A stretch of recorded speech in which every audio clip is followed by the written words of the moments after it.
Сонцето во целост се изобразува во секоја смирена, но чиста капка роса. Така и Христос во целост е присутен и се нуди на свештената трпеза на секоја христијанска православна црква.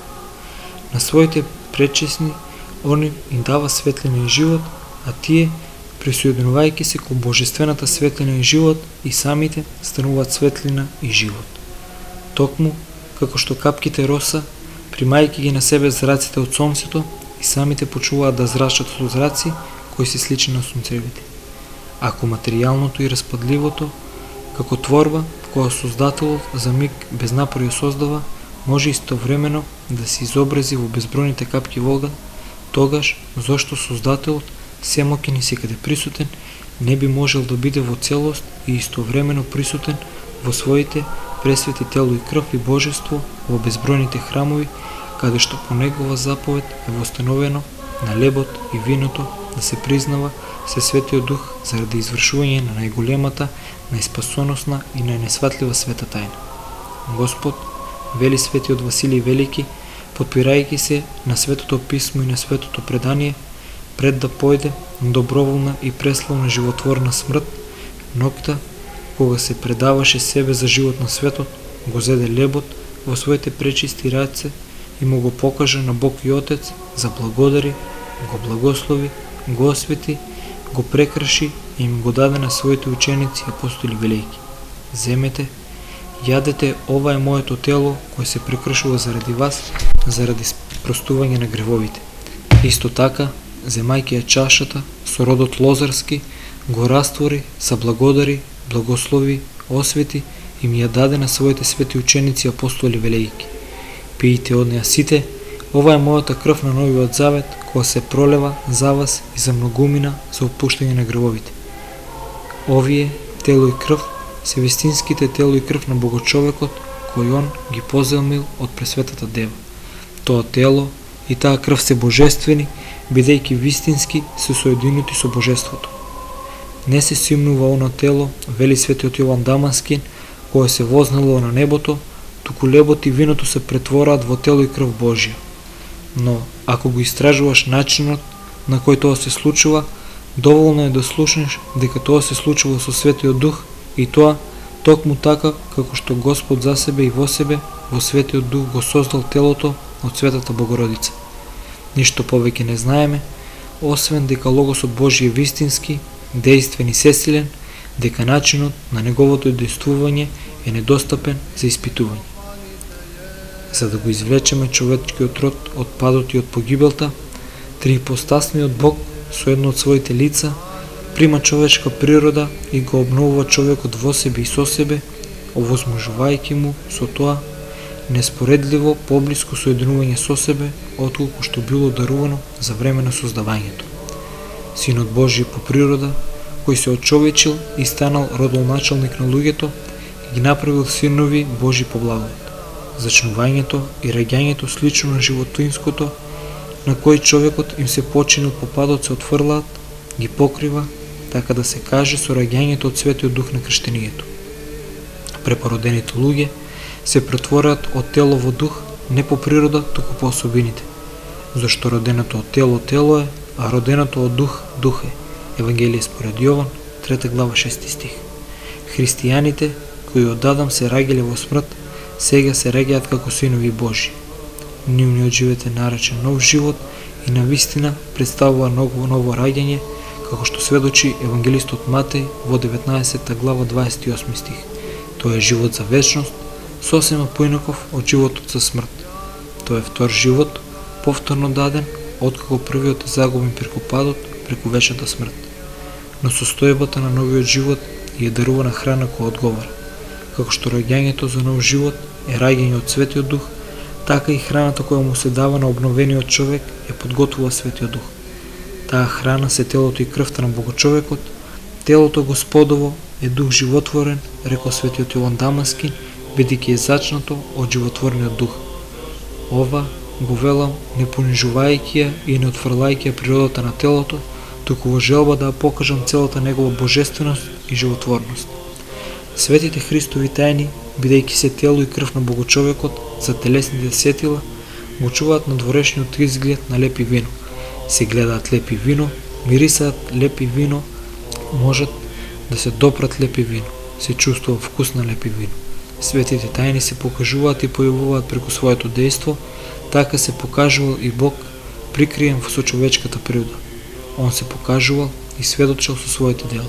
Надворешноста, длабоко смирена, покриена со едноставност, далеко од својата отменост, без никакви ефекти, а дејството надприродно и божествено.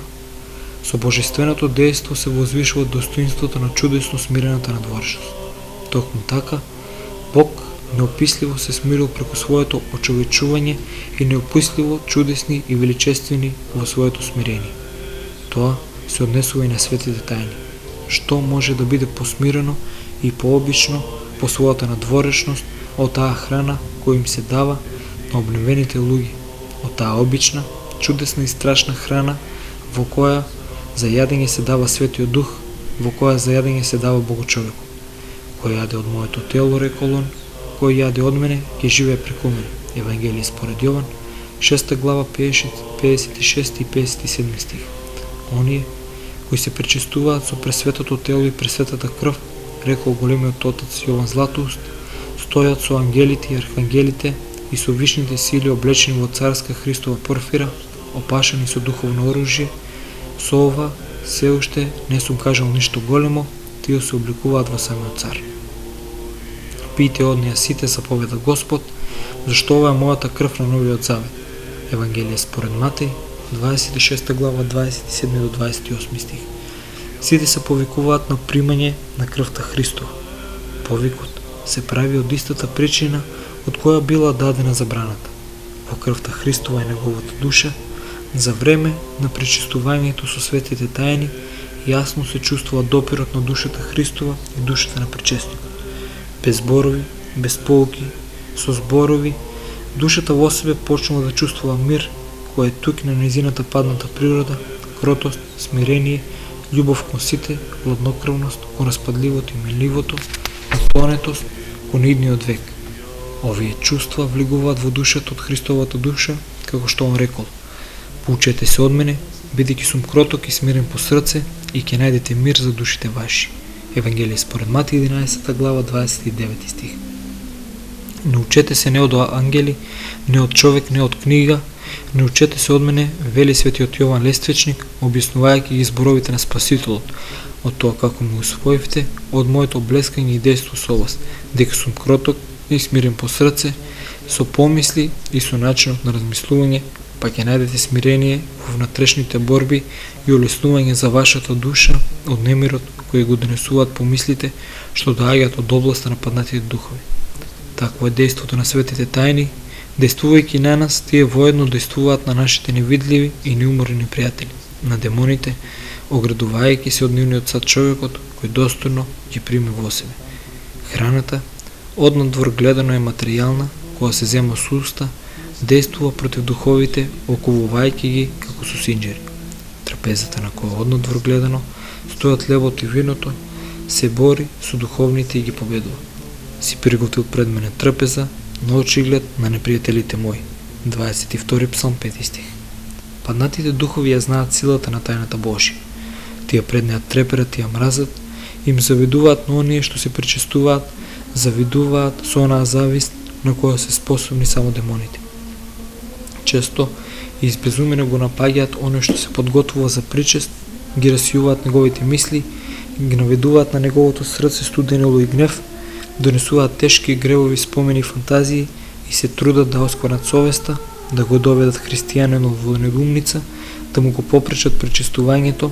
Злите духови често и по пречистувањето вршат слични напади, пак со цел да доведат во недоумица и вознемиреност, да поколебаат верата, да посеат мисли дека со пречистувањето на светите тајни нема никаква корист.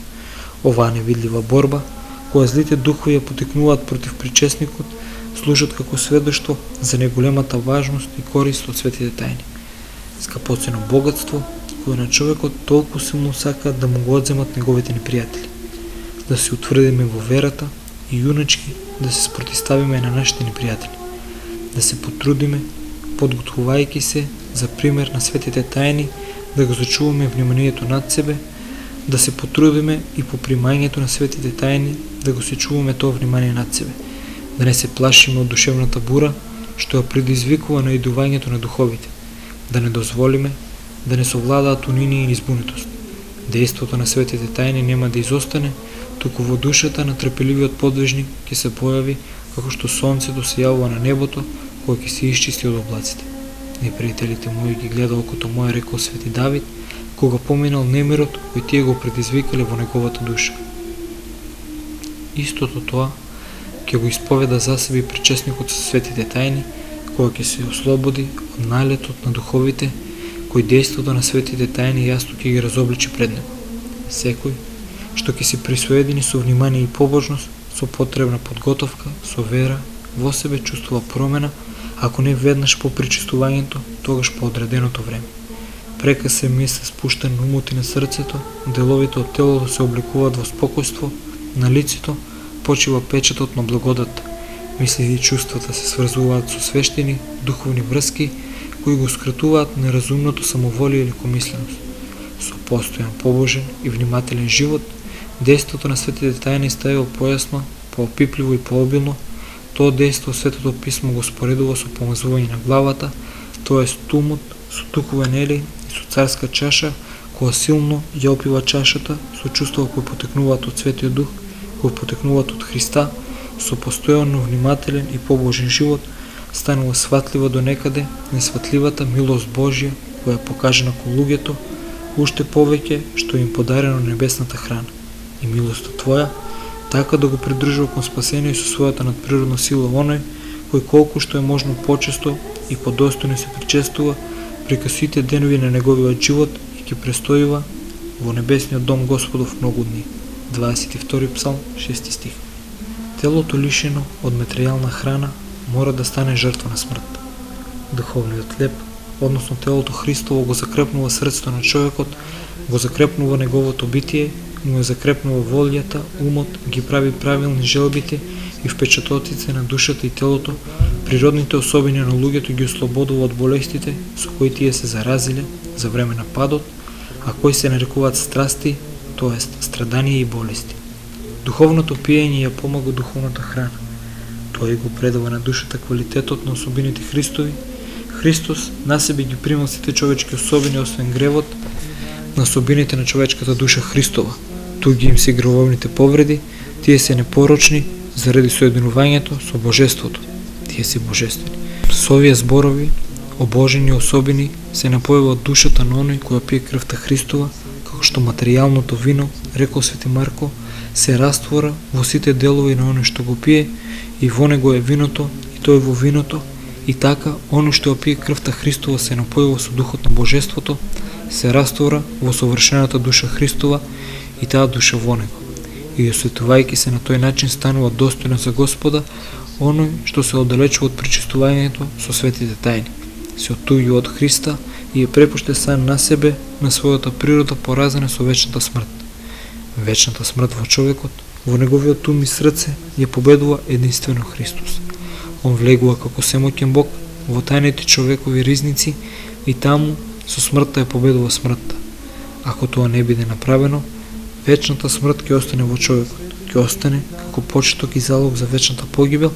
Не постои можност да избегне вечната погибел оној кој во себе го има и го чува нејзиниот почеток и залог, односно вечната смрт. Достојно причестување со светите тајни е можно само со постојано благочестив живот и со одлучно оставање на таквиот живот што треба да биде посведочено и запечатено со принесување на покаяние според учењето на Светата Црква. Расејаниот и невнимателен живот кој не е осветлен и раководен со Словото Божјо, туку се насочува според представите на собствениот разум, според склоностите на греволюбивите срци и тело, оставајќи му на човекот само празното име христијани, го лишува од потребното сваќање на светите тајни, го лишува од соодветната подготовка според нивното примање, соодветното расположение и состојба за време на нивното примање и неопходно чување по примањето. Кој јаде и пие недостојно, тој го јаде и пие своето осудување, бидејќи не го разликува телото Господово. Прво послание до Коринтијаните, 11 глава, 29 стих. Не придавајќи му потребната вредност, не подготвувајќи го со својот сад за примање на неголемото и најсветло богатство, најспасоносното богатство воедно и најстрашно според својата неискажлива светост. Судот Божи не би не казнил кога би водел внимателен живот според Христовите заповеди, грижливо исполнувајќи ги и грижливо лекувајќи ги со покаяние она што сме пропуштали да го исполним. Оти ако бевме се испитувале самите себе, тогаш немаше да бидеме осудени. Прво послание до Коринтијаните 11 глава 31 стих. Преподобен Марко Подвижник го забележал следното. Помеѓу сидбата и жетвата постои одреден временски период. Затоа не веруваме на наградата. На неверување од тој вид се подложуваат скоро сите оние кои недостојно се пречестуваат. Пристапувајќи кон тајните Христови од гревовната смрдја или итејќи во гревовната смрдја по примањето на светите тајни, ние, бидејќи казната над себе не ја гледаат во истиот момент, сметаат дека никогаш нема да има некаква казна. Погрешен заклучок. На евреите им била предскажана казната за богоубиството, но тоа следувала дури неколку децении откако го направиле најужасното злосторство, неискажливото милосрдие и долготрпение Божјо се уште го чекало нивното покаяние. Казната се одложува и одложува, но таа задолжително ќе ги стигне непокајаните, невнимателните и упорните грешници.